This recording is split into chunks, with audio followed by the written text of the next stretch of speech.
Amados, damos gracias a Dios por este tiempo en el cual Dios nos está diciendo algo importante, y es precisamente que pongamos la mirada en el Señor, pues en la medida en que Él nos guía, en esa medida Él nos va a guiar a que conozcamos su palabra, a que le busquemos de corazón. Y esto debido a que hay una realidad, y es precisamente que Dios siempre unge la palabra, su palabra realmente. Y esa palabra es ungida, la vimos una realidad, y desde el principio con Jesús comienza, aún en su gestación, cuando era simplemente un embrión que fue fecundado en aquel vientre de María, según nos leemos en la Escritura, en el capítulo 1 de Lucas. Pido que me acompañen a leer esta palabra que dice en Lucas 1:26, dice: al sexto mes, Gabriel fue enviado por Dios a una ciudad de Galilea llamada Nazaret, a una virgen que estaba comprometida con su varón para casarse, de la casa de David, y el nombre de la virgen era María. Y estando el ángel en donde ella estaba, dijo: salve, muy favorecida, el Señor es contigo, bendita tú eres entre las mujeres. Mas ella, cuando vio, se turbó por sus palabras, y pensaba qué salutaciones serían estas. Entonces el ángel le dijo: María, no temas, porque has hallado gracia delante de Dios. Y ahora concebirás en tu vientre y darás a luz un hijo, y llamarás su nombre Jesús. Este será grande y será llamado Hijo del Altísimo, y el Señor Dios le dará el trono de David su padre, y reinará sobre la casa de Jacob para siempre, y su reino no tendrá fin. Entonces María dijo al ángel: ¿cómo será esto? Pues no conozco varón. Respondió el ángel y le dijo: el Espíritu Santo vendrá sobre ti, y el poder del Altísimo te cubrirá con su sombra, por lo cual también el santo ser que nacerá será llamado Hijo de Dios. Y en el 38 está la respuesta de María. Entonces dijo: he aquí la sierva del Señor, hágase conmigo conforme a tu palabra. Y el ángel se fue de su presencia. En el mismo momento en que María aceptó la palabra, en ese momento comenzó sobre ella una protección, pero era por causa de la palabra que ya se había gestado en ella. Es la palabra viva, Jesús. Recuerda que desde el principio nos dice en el Evangelio según San Juan que en el principio era el Verbo, y el Verbo estaba con Dios, y el Verbo era Dios. Y desde ese principio el Señor comenzó a proteger a esa palabra que estaba en el vientre de María. Por eso el título de este mensaje es precisamente: Dios unge su palabra. Y cuando Él unge es precisamente con propósito. Es porque este que había sido engendrado en el vientre de María será santo y será grande, dice en las salutaciones que le dieron a María. Cuando esta palabra llegó a ella, el compromiso era tal, pues era una virgen que lo que estaba era comprometida para casarse con un varón llamado José. Y las implicaciones de esto eran precisamente totalmente de vida o muerte. Si ella aceptaba precisamente cómo iba a explicar el asunto, y ella misma le dice: ¿cómo sucederá esto si yo no conozco varón? Y precisamente es allí donde comienza la trama de lo que Dios quiere que nosotros entendamos hoy. Realmente, si nos dejamos llenar con la palabra de Dios, la protección, la dirección y la provisión de Dios estará con nosotros. Él siempre va a ungir su palabra y va a acompañarla. La protección vino sobre estos. Porque en una ocasión él también le dice a José que tomara a su mujer y al niño y se fuera a Egipto. Estaban protegiendo, era la palabra, esa palabra viva. Jesús es la palabra viva dentro de este mundo. Y vino precisamente para establecer un reino por la palabra, porque todo, según Hebreos 1:3, todas las cosas fueron creadas por la palabra de su poder. Todo lo que existe, lo que vemos, es precisamente el resultado de que Dios soltó su palabra y esa palabra va ungida y con poder. Incluso cuando vemos a Lucas en Hechos, por cierto, narrando parte de la historia de Jesús, en el capítulo 10 de Lucas, verso 38, la palabra nos dice lo siguiente: cómo Dios ungió con el Espíritu Santo y con poder a Jesús de Nazaret, y cómo éste anduvo haciendo bienes, sanando a todos los oprimidos por el diablo, porque Dios estaba con él. Está claro la conexión que está entre Jesús, que es la palabra, y cuando Dios lo unge precisamente con un propósito. Hay un contenido programático para ti. Siempre que le pides unción al Señor, no es unción para no hacer nada, sino que es unción para que muchas personas sean liberadas, para hacer los bienes que el Señor te dice que debes hacer. Es para liberar a muchas personas. Incluso Jesús mismo, leyendo en el rollo de Isaías, él pudo hablar del contenido de su programa aquí en la tierra. Y es: el Espíritu del Señor está sobre mí, por cuanto me ha ungido, dice él, para dar libertad a los cautivos, vista a los ciegos, para pregonar el año agradable del Señor. Este contenido programático precisamente nos habla de propósito. Siempre va a ir ligado palabra, propósito, unción. Dios unge su palabra con propósito. Dice: el Espíritu del Señor está sobre mí. Estoy leyendo ahora Lucas capítulo 4, verso 18. Por cuanto me ha ungido para dar buenas nuevas a los pobres, me ha enviado a sanar a los quebrantados de corazón, a pregonar libertad a los cautivos y vista a los ciegos. Dice: y a poner en libertad a los oprimidos. Y ya vimos cómo Jesús de alguna forma nos muestra precisamente que Él vino a pregonar esa libertad. Cuando el Señor le habla a Jeremías, y esto me lo recuerdo en este momento precisamente, le dice que cuando traigas las palabras, tus palabras no solamente van a afectar a la región donde vives o al municipio donde vives. Esto el Señor se lo dice a la iglesia también. Cuando traemos la palabra de Él, Él unge su palabra, la unge con poder y va a influenciar aún más allá de lo que usted ni siquiera se imagina. Cuando el Señor le ve que Jeremías pone una excusa: oh no, yo soy niño, no sé hablar, y dijo: no soy niño. Entonces él dice que tocó, extendió la mano y tocó mi boca, y me dijo Jehová: he aquí, yo he puesto mis palabras en tu boca. Mira que te he puesto en este día sobre naciones y sobre reinos. Y aquí yo te he puesto precisamente para arrancar, para destruir, para arruinar y para derribar, y para edificar y para plantar. Es la influencia de la palabra ungida la que trae transformación a esta tierra.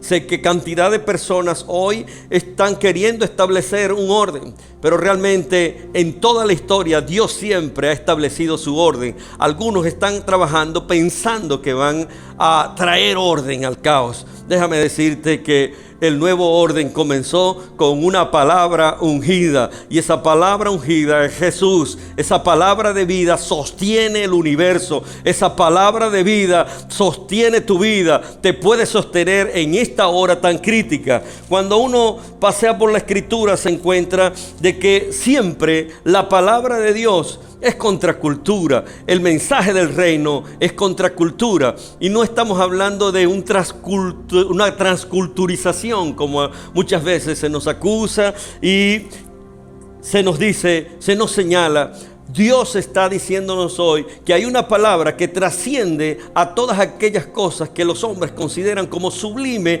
como de valor. Por eso hay muchos antivalores operando en distintas culturas. Y lo que ahora estamos atravesando nos muestra que todos fuimos hechos del mismo material y que simplemente el hombre ha querido tomar esta historia por su mano y cada quien sacar el mejor provecho. Pero Dios nos está hablando hoy a través de esta bendita palabra y nos está diciendo que viene una hora de prueba sobre todo el mundo, pero que Dios te ha dado una palabra que influencia no solamente el pequeño grupo donde tú estás, la pequeña región o el municipio o el estado donde te muevas, ni siquiera es toda la nación, es precisamente sobre naciones y sobre reinos. El Señor hoy nos dice que esta palabra de vida trasciende todo esto, pero se requiere de nosotros una respuesta de fidelidad y amor a la palabra del Señor. Según el capítulo 3 de Apocalipsis, verso 10 dice: por cuanto has guardado la palabra de mi paciencia, yo también te guardaré de la hora de prueba que ha de venir sobre todo el mundo. Pero para probar a los que moran sobre la tierra. Es un tiempo de prueba. Pero déjame decirte que se está probando es precisamente a los moradores de la tierra. Tú y yo y todos los que han creído en Jesucristo somos moradores del cielo. Aunque estamos pisando sobre esta tierra, recuerda que cuando Él ruega por nosotros, Él habla: Señor, no ruego que los quites del mundo, sino que los guardes del mal. Porque como yo no soy de este mundo, ellos tampoco son de este mundo. De modo que usted no es de este mundo. Usted está por encima. Usted está precisamente encima. Es para ministrar una palabra que va a traer transformación. Ni siquiera es encima en un escaño político. No, eso es algo muy bajo con relación al nivel o a la dimensión de vida donde Dios te ha llamado. Dios nos ha resucitado juntamente con Él y nos ha traído precisamente a un encuentro celestial con Él. Y en esta hora nos está diciendo que tú que has guardado la palabra de su paciencia, Él también te va a guardar de la hora de prueba que viene sobre todo el mundo.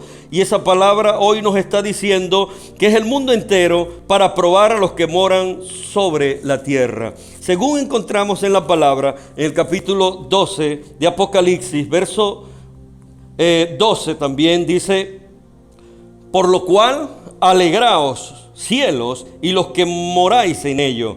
Ay de los moradores de la tierra y del mal, porque el diablo ha descendido a vosotros con gran ira, sabiendo que tiene poco tiempo.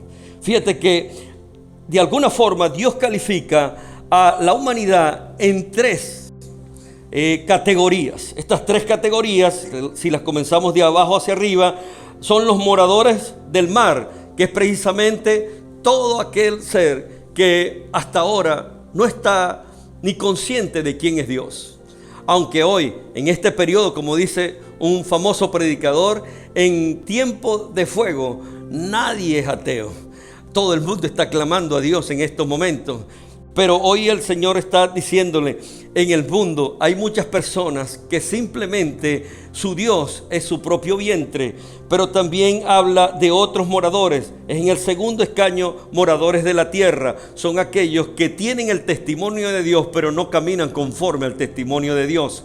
Ay de ellos, porque Satán ha descendido, dice, con gran fuerza sobre ellos. Dice: el diablo ha descendido a vosotros con gran ira, sabiendo que tiene poco tiempo. Entonces hay de ellos, hay de los moradores de la tierra y hay de los moradores del mar. Pero la dimensión mayor es a la cual el Señor está llamando a la iglesia hoy. Dice: por lo cual alegraos cielos, los que moráis en ellos. Hay moradores del cielo sobre esta tierra.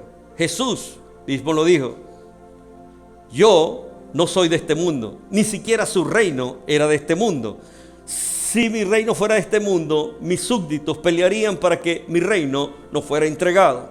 Pero el Señor nos está dando precisamente un reino inconmovible. Todas las cosas están sufriendo un sacudón terrible y lo único que va a permanecer en pie es precisamente la palabra de vida, esa palabra que fue ungida desde el principio. Si nos conectamos con la cabeza de este cuerpo, el Señor nos dice en su palabra que cuando veas todas estas cosas que están sucediendo, y estos son principios de dolores, ¿sabes qué? Dice: erguid vuestras cabezas, porque vuestra redención está cerca. Y déjame decirte, y les digo al mundo en este momento, esta cabeza no hay quien la baje, porque la cabeza de este cuerpo y de todos los hijos de Dios es Jesús. Y esa cabeza ha sido exaltada, glorificada, por cuanto Él se humilló hasta lo sumo. Dios también le dio un nombre, no solamente en este siglo, sino también en el venidero, para que toda lengua confiese que Jesús es el Señor y para que toda rodilla se doble ante Él. De modo que el Señor nos está diciendo, nuestra cabeza no hay quien la baje. Él lo puso por cabeza, por sobre todas las cosas, a la iglesia, que es su cuerpo, la plenitud de aquel que todo lo llena. Y si es realidad en la cabeza, tiene que ser realidad en el resto del cuerpo.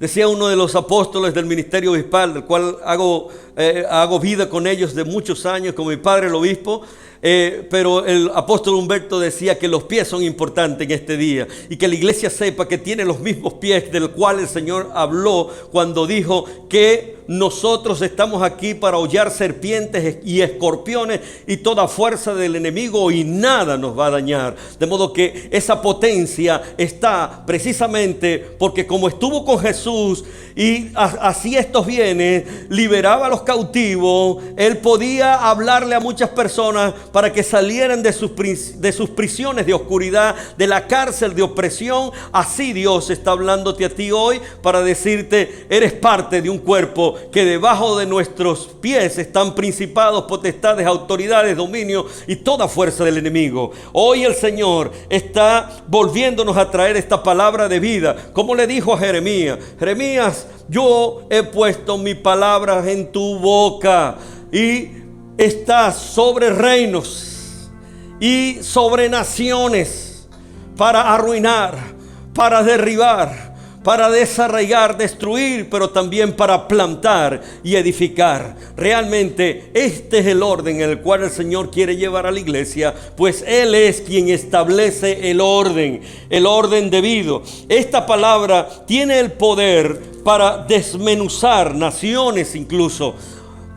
Tranquilo, que no estamos hablando de naciones según como las interpreta el hombre y los políticos de este siglo. Estamos hablando precisamente que una nación es precisamente personas caracterizadas por formas de vida, estilos de vida que son usos, costumbres y tradiciones que forman cultura, que pasan de generación a generación. El Señor nos dice que a través de esta palabra es como una vara de hierro para desmenuzarla. Todo tipo de naciones, porque bien que nos dice la palabra que el Señor nos ha hecho reyes y sacerdotes para reinar sobre esta tierra. Y cuando hablamos de esta tierra, no estamos hablando de que nosotros vamos a agarrar todos los gobiernos y en el mundo. No, estamos hablando precisamente que gobernamos primero sobre esta tierra. Y cuando haya gente bajo el orden de Dios, bajo la voluntad de Él, porque es lo que el Padre nuestro nos dice: Padre nuestro que estás en los cielos, santificado sea tu nombre, venga a nosotros tu reino, es decir, tu gobierno, oh Señor. Y cuando el gobierno de Dios viene a individuo, viene a familia, comienza ese individuo y esa familia caminar en un orden diferente, es decir, en el orden que Dios quiere. Y aquí en el capítulo 2 de Apocalipsis nos dice en el verso 26: al que venciere y guardare mis obras hasta el fin, yo le daré autoridad sobre las naciones. ¿Qué le da el Señor? Autoridad. No habla de poder como para empoderarnos, habla de autoridad, es decir, derecho legítimo para destruir todo aquello que hasta ahora te estaba obligando a retroceder. El Señor te dice, iglesia, que este dominio, que esta autoridad está precisamente destinado para que usted le eche mano, para que le echemos mano. Y dice, pero dice la Escritura, al que venciere y guardare mis obras hasta el fin, yo le daré autoridad sobre las naciones. Y dice acá, y este es el efecto de la palabra también, y regirá con vara de hierro y será quebrada como vaso de alfarero, como yo también la he recibido de mi Padre. Él ha recibido la autoridad, Él ha recibido el dominio y Él venció. Solo que no hablamos precisamente de dominar el mundo como hoy pretenden algunas personas decir, vamos a establecer el nuevo orden, vamos a vivir en una dimensión mayor, que hay que liquidar a unos cuantos. No, Cristo no gobierna así. El Señor te dice hoy, levántate en la autoridad y en el poder de mi palabra, y en el nombre del Señor Jesucristo. Esa palabra fue ungida para que usted la viva con propósito en el nombre de Jesús. Amén.